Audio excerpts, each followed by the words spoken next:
അല്ലേ ഷാബു അല്ലേ പ്രസാദ്, ഒരു തെരഞ്ഞെടുപ്പ് സമയത്ത് ആരെയും കൂടെ കൂട്ടാനുള്ള ശ്രമം ഉണ്ടാകും.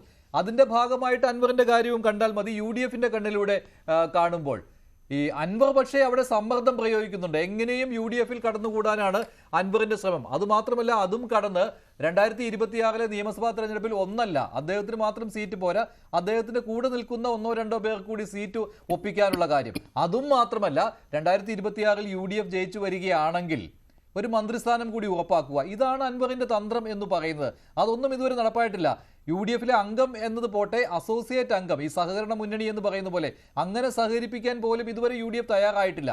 അതുണ്ടാവുമെന്നുള്ള പ്രതീക്ഷ അൻവറിനുണ്ടായിരുന്നു, അതില്ല. പക്ഷേ അവിടെയും കോൺഗ്രസിലെയും UDFലെയും ചില നേതാക്കൾ, UDFലെ എന്ന് പറയുമ്പോൾ ലീഗിന്, പിന്നെ കോൺഗ്രസിലെ ചില നേതാക്കൾക്ക് അൻവർ കൂടിയേ തീരൂ. ഇതൊക്കെയല്ലേ ഇപ്പോൾ നടക്കുന്നത്?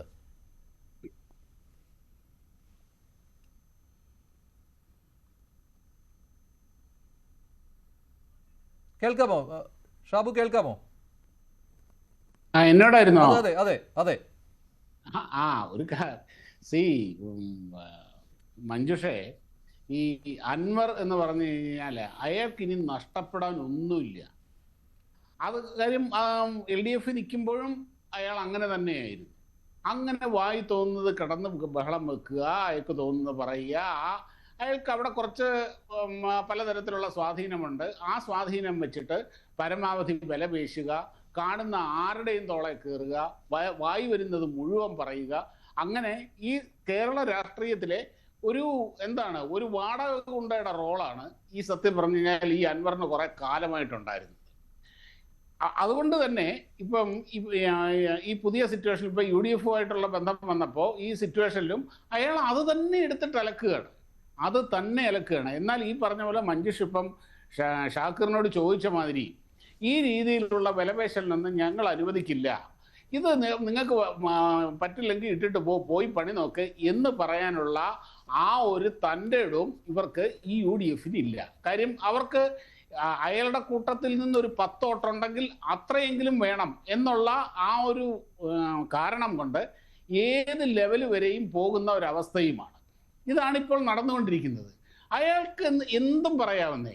അതായത് ഇത് മനസ്സിലാക്കേണ്ടത് നമ്മുടെ കേരള രാഷ്ട്രീയത്തിൽ ഇപ്പോൾ നടന്നുകൊണ്ടിരിക്കുന്ന ഈ രീതിയിലുള്ള ഈ ചില വൃത്തികെട്ട പ്രവണതകളാണ്. നമ്മൾ ഈ വലിയ ജനാധിപത്യ പ്രബുദ്ധതയും രാഷ്ട്രീയ ബോധവും ഒക്കെ ഉള്ള നാട്ടിലാണ് ഇതേപോലെ ഭ്രാന്ത് പിടിച്ച ഒരുത്തൻ, ഒരു പേ പിടിച്ച സാധനം ഇങ്ങനെ കാണുന്നവരുടെ മുഴുവനും ഓടിച്ചിട്ട് കടിച്ച് ഈ ബഹളം ഉണ്ടാക്കി ഈ ഇരു മുന്നണികളെയും ഈ ഒരുതരം മുൾമുനയിൽ നിർത്തിയിരിക്കുന്നത്.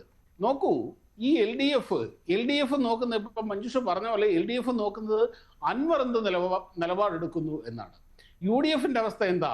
ഇനി അൻവറിനെ എങ്ങനെയെങ്കിലും ഒന്ന് അനുനയിപ്പിക്കണമല്ലോ എന്നാണ്. ഇതുപോലെ ഒരുത്തൻ ഈ രണ്ട് മുന്നണികളെ ഇങ്ങനെ ഇരു കൈകളിൽ വിട്ട് ഇങ്ങനെ അമ്മാനമാടിക്കൊണ്ടിരിക്കുന്ന ഒരവസ്ഥ എന്ന് പറഞ്ഞു കഴിഞ്ഞാൽ എവിടെയാണ് നമ്മുടെ രാഷ്ട്രീയ പ്രബുദ്ധതയും രാഷ്ട്രീയ ബോധവും ഒക്കെ കിടക്കുന്നത്? ഒന്ന് ആലോചിച്ച് നോക്കൂ. എന്തെങ്കിലും മനുഷ്യനെ, നമുക്ക് ഒരാളെ റെസ്പെക്ട് ചെയ്യാനോ അല്ലെങ്കിൽ എന്തെങ്കിലും ഒരു ക്വാളിറ്റി ഉള്ള ഒരു മനുഷ്യനാണെങ്കിൽ നമുക്ക് പോട്ടെന്ന് വെക്കാം. അതില്ലാതെ ഇത്രയും കാലം പിണറായി വിജയൻ സിന്ദാബാദ് ഞങ്ങൾ അങ്ങനെ പറഞ്ഞു നടന്ന്, ഓക്കെ, രാഷ്ട്രീയ നിലപാടുകളൊക്കെ ചിലപ്പോൾ മാറിയെന്നിരിക്കും.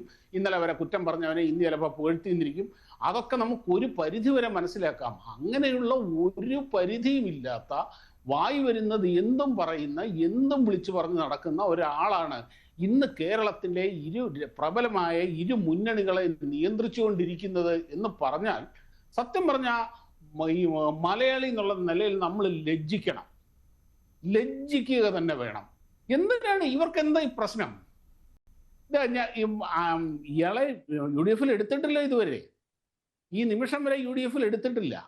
അങ്ങനെ UDFൽ എടുക്കാത്ത, എന്നാൽ UDFന് പിന്തുണ വരുവോ പോകുവോ ആ ലെവലിൽ നിൽക്കുന്ന ഒരാൾക്ക് വേണ്ടിയിട്ടാണ് ഇന്ന് ഈ പ്രബലമായ ഈ UDF പ്രതിപക്ഷ മുന്നണി ഇങ്ങനെ കിടന്ന് കഷ്ടപ്പെട്ടുകൊണ്ടിരിക്കുന്നത്. ഇവിടെ ഷക്കീർ പറഞ്ഞ പോലെ കുഞ്ഞാലിക്കുട്ടി സാഹിബ് എല്ലാം എടുക്കും. ഈ കുഞ്ഞാലിക്കുട്ടിയുടെ ആ ഒരു അനുഭവവും കഴിവും പരിചയവും ഒക്കെ ഇതുപോലൊരു സാധനത്തിനെ കൈകാര്യം ചെയ്യാനാണോ ഉപയോഗിക്കേണ്ടത്? ഒന്ന് ആലോചിച്ച് നോക്കൂ. പോട്ടെ, പോയി പണി നോക്ക് എന്ന് പറയാനുള്ള ഒരു ആർജവം ഇവർക്കില്ലാതെ പോയി എന്നുള്ളത് പക്ഷെ അത് എന്ന് പറയാൻ ആത്മവിശ്വാസക്കുറവ് കൊണ്ടായിരിക്കുമല്ലോ ഷാക്കിർ